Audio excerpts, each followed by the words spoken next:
Bismillahirrahmanirrahim. Yang saya hormati rekan-rekan pemirsa sekalian, kali ini kita ingin bicarakan sedikit tentang apa yang kita sebut sebagai SKP, yang itu juga akan berhubungan dengan BKD. SKP itu ya singkatan dari sasaran kinerja pegawai ya, yang itu ada dalam sistem siakat kita, dosen Universitas Darussalam Gontor. Ada SKP, lalu juga ada BKD. Sebenarnya langkah untuk mengisi itu kelihatannya jika belum pernah memang terasa sulit ya. Tapi saya ingin menjabarkan beberapa langkah-langkah sedikit yang simpel begitu.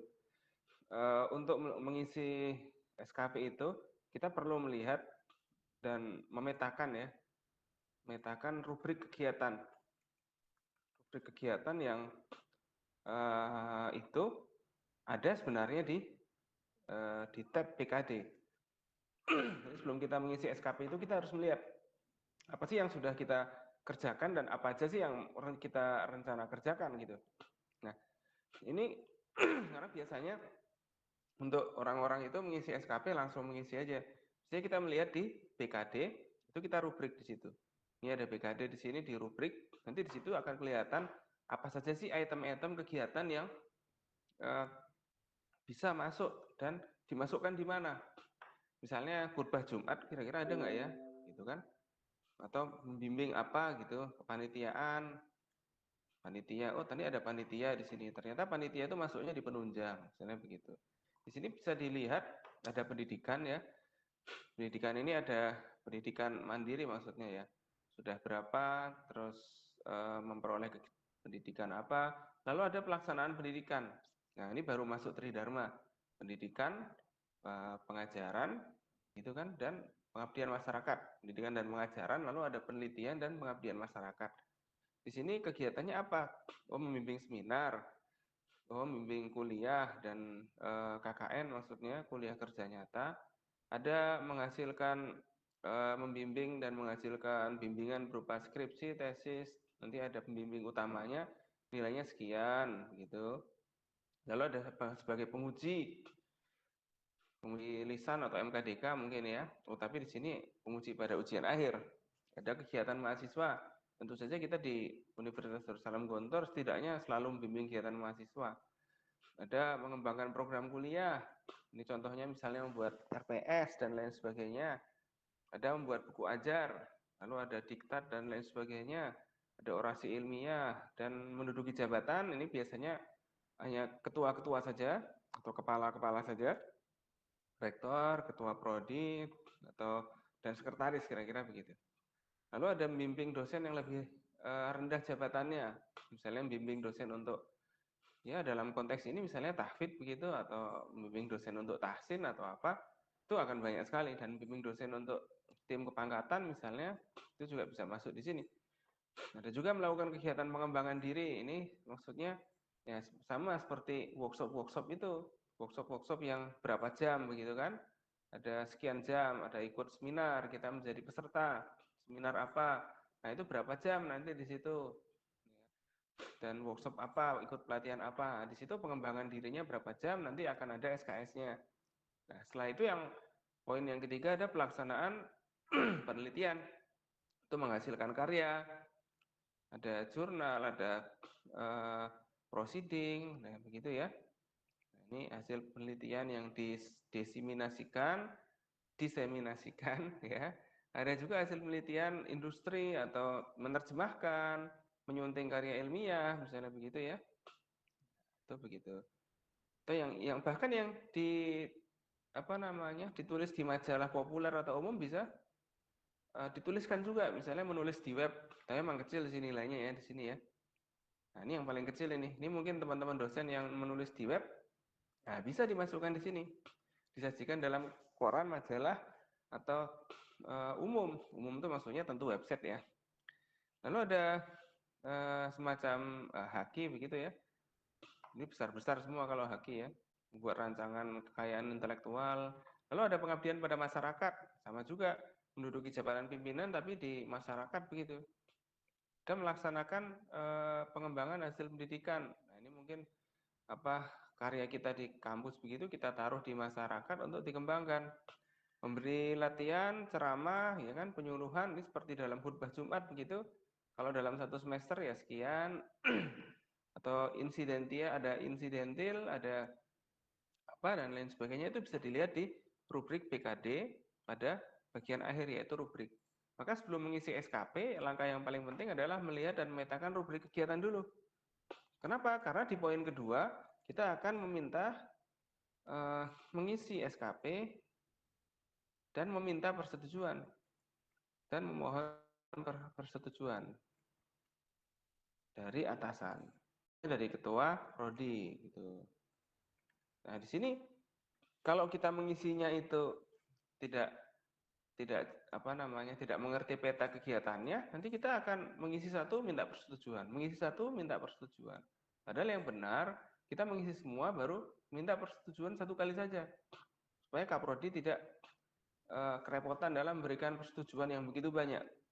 Maka mari kita petakan dulu rubrik kegiatannya, baru kita isi SKP.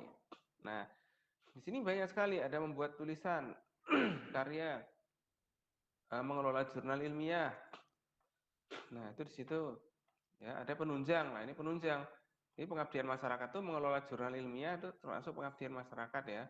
Membuat tulisan pada masyarakat yang tidak dipublikasikan. Nah, ini mungkin ya menulis buletin Jumat atau apa, teman-teman yang mungkin punya kegiatan seperti itu. Jadi di sini ada pengabdian masyarakat itu masuk khutbah Jumat atau apa dan lain sebagainya. Kegiatan kemasyarakatan kita masuk semua.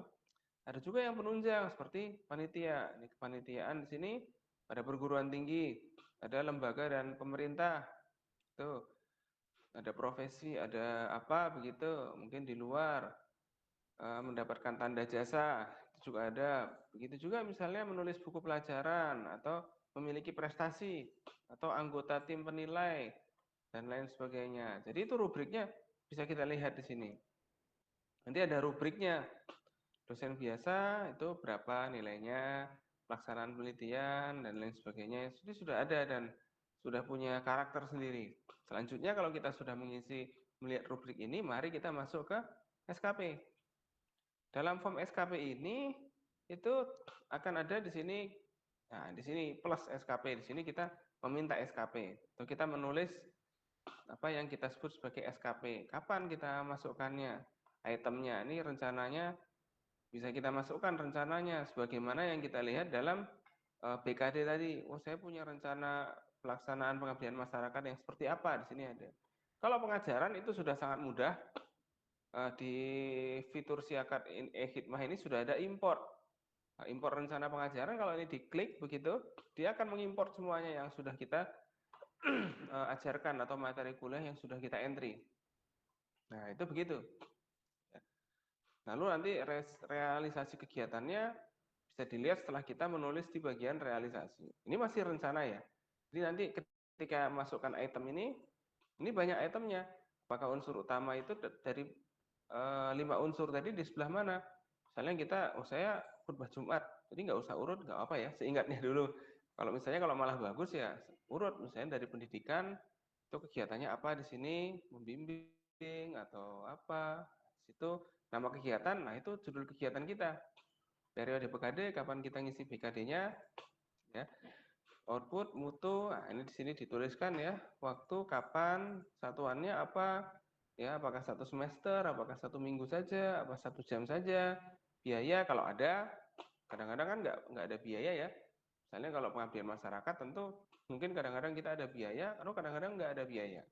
Nah, seperti itu. Kalau pengabdian masyarakat ada biaya malah bagus. Jadi ada biaya pengabdian masyarakatnya mungkin terekap jadi tinggi. Misalnya khutbah Jumat tentu kita butuh transportasi dan apa namanya ya biaya untuk transportasi begitu. Lalu bisa juga kita masuk selanjutnya baru kita masukkan penelitian seperti karya ilmiah atau apa dan lain sebagainya. Di situ bisa kita lihat menghasilkan karya. Kalau kita menulis khutbah Jumat ya, mungkin nanti bisa di pelaksanaan pengabdian. Nah, di sini ada pengabdian, melaksanakan ya, memberikan ceramah pada masyarakat. Nah, ini di sini dalam satu semester, misalnya kita terlibat kegiatan masjid itu udah berapa tahun, tapi kita tidak tahu bagaimana masukkan dalam PKD. Nah, itu ada di sini. Kita mengisi pengajian, kita ikut bersih-bersih. Nah, itu di sini juga kegiatan masyarakat itu sebenarnya banyak sekali. Ya, tapi kita kalau misalnya kita ikut kerja bakti terus kita menjadi koordinator gitu, bagus juga dimasukkan sini. Ada foto-fotonya begitu, ada laporannya misalnya seperti itu. Ya. Ya misalnya memberikan konseling atau apa itu juga boleh. Jadi begitu ya teman-teman sekalian, asatid dosen. Jadi kita harus melihat juga unsur-unsur itu dan setelah kita petakan kita masukkan di mana. Nah setelah kita masukkan rencana, sudah masukkan rencananya, jangan lupa kita menunggu dan meminta persetujuan atasan. Jadi maksudnya dari Kaprodi atau Sekretaris Prodi. Jadi di situ ketika sudah disetujui, baru kita pindah ke catatan harian. Ya, jadi ada dalam SKP ini ada item penting. Jadi kalau mengisi SKP sudah, kita pindah ke mengisi catatan harian. Baru yang nomor 4 nanti mengisi realisasi. Ya, ibaratnya begini. Ibaratnya kalau kita melihat dan memetakan rubrik itu ibarat kita melihat kalender akademik lalu kita bikin rencana. Nah, rencana itu kita tulis dalam SKP dan kita nunggu persetujuan. Nah, ketika rencana itu sudah disetujui, maka berjalan hari-hari kita bekerja, berjalan hari-hari kita melakukan pengabdian dan penelitian itu kita isi secara harian. Nah, secara harian kita isi. Terus realisasinya bagaimana? Kan kita mengisi kan realisasinya mesti beda. Awalnya rencananya dananya sekian. Ternyata lebih banyak dananya dan dalam realisasi itu di luar ekspektasi kita, malah lebih bagus hasilnya. Jadi realisasinya mungkin nanti di sini nilainya bisa lebih tinggi. Nah, di situ. Jadi ada logika seperti itu. Kita melihat, memetakan, lalu mengisi catatannya, lalu kita melihat hasil realisasinya. Termasuk mungkin juga ada semacam survei atau komentar-komentar atau berita. Nah, ini contoh yang sudah saya isi ya.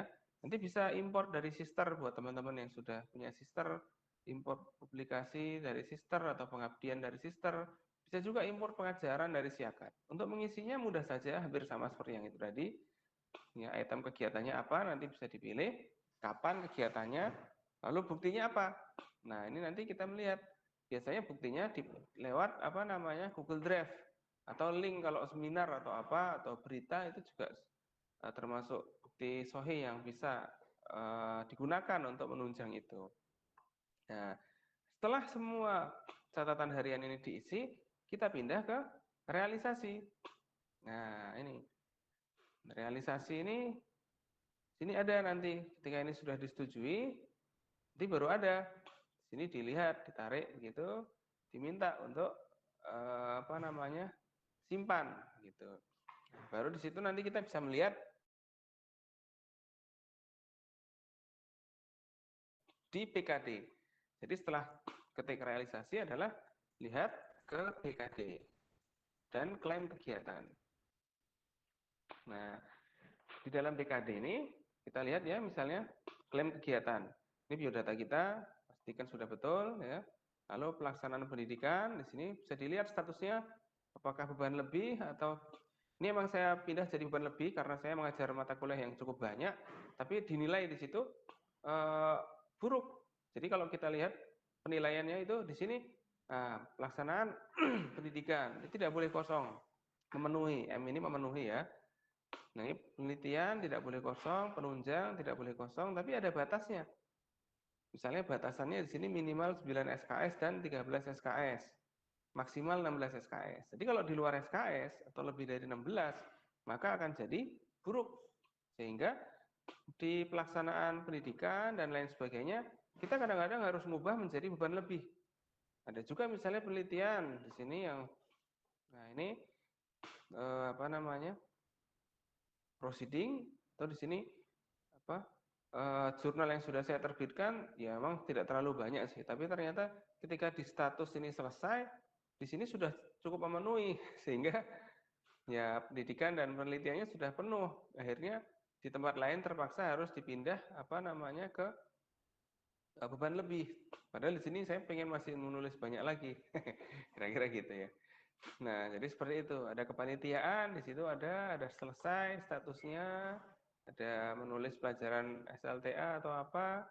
Nah, nanti di situ yang paling penting adalah kita harus melihat dalam pelaksanaan pendidikan ini kalau bebannya lebih dalam simpulan apa? Kalau bebannya itu mulai buruk ya atau naik di atas 40 di atas 16 SKS, nah itu beberapa item perlu kita rubah statusnya menjadi beban lebih supaya tepat sampai pada 16 SKS. Nah, itu begitu.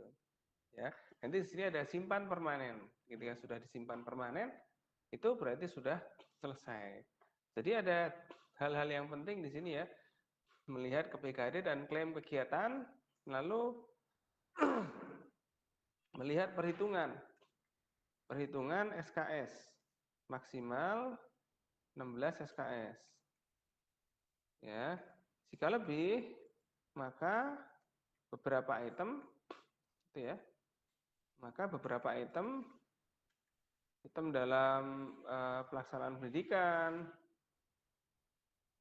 penelitian, dan lainnya harus dirubah status ke beban lebih. Karena ada 3 status ya, ada beban lebih, ada selesai, dan ada masih berlanjut. Kalau tidak salah ada 3 status itu. Nah, itu begitulah cara ringkas untuk mengisi BKD. Terima kasih atas perhatiannya. Mohon maaf atas kekurangannya dan saya sangat menunggu berbagai masukan dari rekan-rekan saya sekalian. Assalamualaikum warahmatullahi wabarakatuh.